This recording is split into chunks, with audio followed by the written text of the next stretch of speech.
자, 이번에는 여기다가 실제 코드를 한번 작성해 볼 건데, 자, 그 전에 여기다가 이렇게 써볼게요.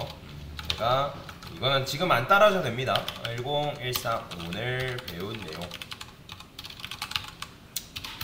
저는 코드펜을 이용해서 HTML, CSS 다루는 방법을 배웠습니다. 라고 이렇게 썼어요. 자, 맞춰보세요. 그러면 여기서 지금 어떤 게 제목이고 어떤 게 내용일까요?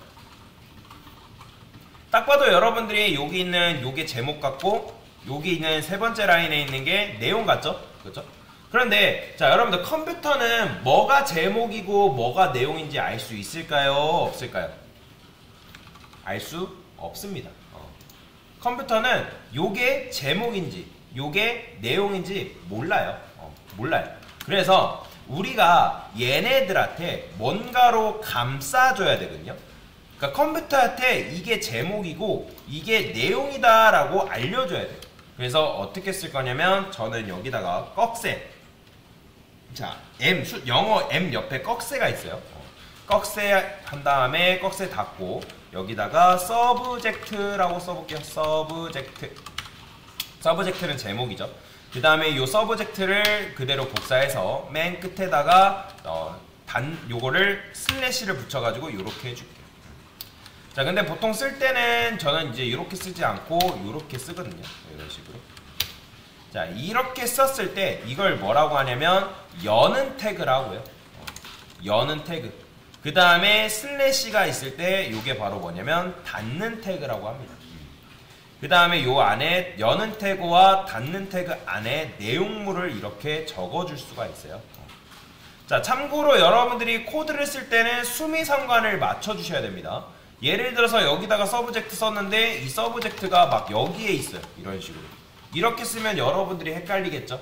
근데 그리고 이렇게 썼을 때 코드가 적용이 안 되는 경우도 있기 때문에 그래서 요 서브젝트라고 썼으면 여는 태그와 닫는 태그는 수미상관이 맞아야 됩니다.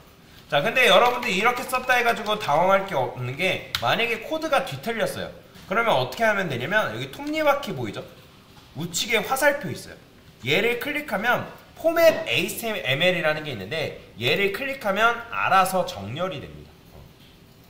아니면 또 정렬하는 방법을 알려드릴게요. 이 상태로 여러분들 코드를 엉망으로 썼어요. 그러면 컨트롤 A가 전체 지정이라 했죠. 그 다음에 이 상태에서 Shift 탭을 같이 누르면 정렬이 됩니다. 다시 여기다가 혹시라도 여러분들이 이렇게 코드를 뒤죽박죽을 썼어요. 컨트롤 A 누른 상태에서 Shift 탭을 누르게 되면 이렇게 자동 정렬이 되는 걸 볼 수가 있다. 자, 마찬가지로 저는 이 5번째 라인도 한번 해볼게요. 여기다가 어떻게 쓸 거냐면 컨텐츠라고 쓰고 그 다음에 여기다가 닫는 태그 이런 식으로 써줄 거예요. 자, 그러면 컨텐츠는 내용이잖아요. 내용이기 때문에 이런 식으로 쓸 수가 있다는 거죠. 자, 제가 왜 이걸 이렇게 썼을까요? 아까도 여러분들한테 말씀드렸지만 컴퓨터는 무엇이 제목이고 무엇이 내용인지 우리가 알려주기 전까지는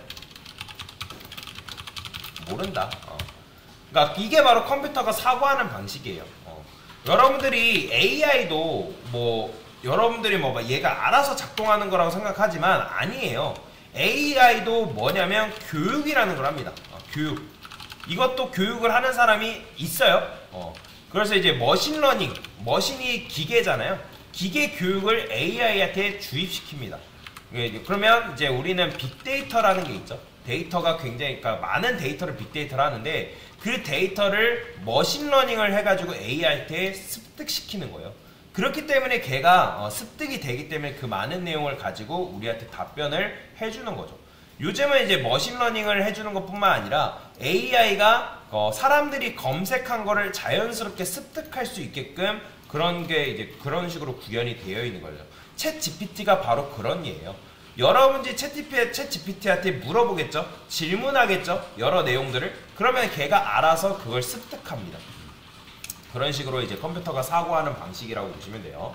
자, 그래서 컴퓨터가 무엇이 제목이고 무엇이 내용인지를 우리가 알려주기 전까지는 얘가 모르기 때문에 그래서 우리가 태그라는 걸 붙여두면서 태그를 통해서 무엇이 제목이고 무엇이 내용인지를 알려준다라는 거죠. 알려준다. 이런 거라 보시면 돼요. 여러분들 예를 들어서 내가 안산 중앙동 로데오 거리에서 해물 파스타를 먹었다 라고 이렇게 이제 인스타그램을 여러분들이 써요. 인스타그램 해가지고 내가 안산의 중앙동 로데오 거리에서 해물 파스타를 먹었다 라고 했는데, 자, 요런 식으로만 글 쓰게 되면 얘가 어떤 그러니까 어떤 키워드가 핵심인지 알 수 있을까요? 모를까요? 몰라요? 여러분들 글 이것만 썼다 해가지고 검색이 될까요? 안 될까요? 검색이 안 됩니다. 그래서 우리가 여기다 해시태그 붙이잖아요. 어떻게? 안산, 뭐 중앙동, 그 다음에 뭐 로데오 거리, 그 다음에 해물 파스타, 이런 식으로. 그죠? 이런 식으로 여러분들이 해시태그를 걸어줘야지만 내 글이 검색이 된다라는 거죠. 그죠? 그래서 태그라는 거는 결국에는 뭐라고 생각하면 되냐면, 태그는 그 글의 꼬리표다라고 생각하시면 돼요. 꼬리표다. 꼬리표다. 그러니까 내 글이 뭔지를 컴퓨터한테 알려주는 행위다라고 보시면 돼요. 그래서 우리가 태그를 쓸 때 어떻게 쓴다? 이렇게 여는 태그와 닫는 태그를 반드시 써줘야 된다. 그래서 이게 제목이고 이게 내용이다라고 알려주는 거예요. 근데 자, 실무에서 그러면 이걸 서브젝트 태그, 뭐 컨텐츠 태그 이런 식으로 얘기를 하냐? 틀린 말이에요. 틀린 말. 무슨 말이냐면 이거 하나하나가 태그예요. 그러니까 얘를 여는 태그라 하고요. 그 다음에 얘를 닫는 태그라 합니다. 마찬가지로 얘도 여는 태그, 닫는 태그. 그럼 맞춰보세요. 지금 요 HTML상에 태그가 몇 개 있는 거예요? 총? 태그 몇 개 있을까요?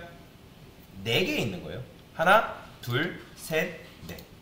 그래서 여는 태그, 닫는 태그, 여는 태그, 닫는 태그에서 총 4개의 태그가 있는 거고, 근데 요 여는 태그와 그 다음에 닫는 태그, 그 다음에 그 안에 있는 내용물, 요걸 한 묶음으로 치는데, 그래서 얘를 뭐라고 하냐면 엘리먼트라고 합니다. 뭐라고 한다고요?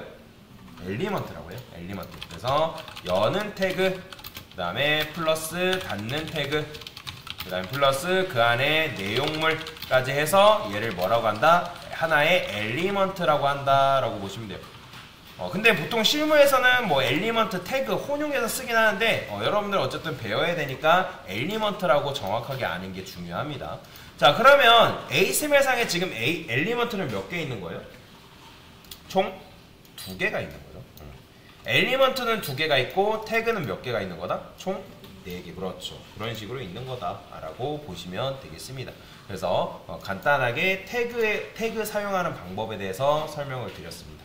됐습니다.